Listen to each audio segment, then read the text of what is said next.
Good morning, everyone. My name is Felipe Anchieta. I am PhD student in nanotechnology engineering at the Federal University of Rio de Janeiro.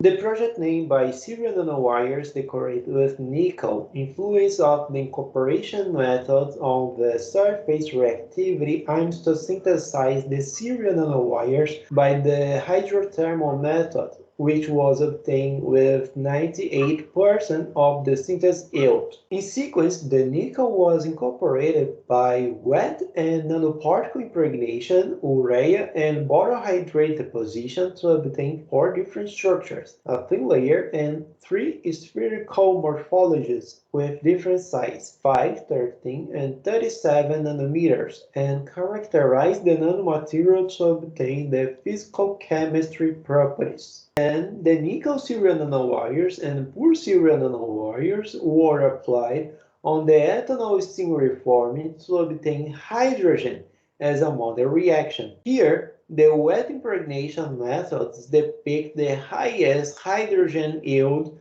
of 64% for 48 hours in an accelerated deactivation test, while the maximum theoretical hydrogen yield for this catalytic reaction is 70%. On the other hand, urea deposition depicts the 28% of the hydrogen yield and change the reaction mechanism from the hydration to the hydrogenation as the main reaction. In conclusion, the different synthesis methods influence the surface reactivity by the metal support interaction, nanoparticle size, and metal dispersion. I want to acknowledge the FAPERT for financial support. Thanks.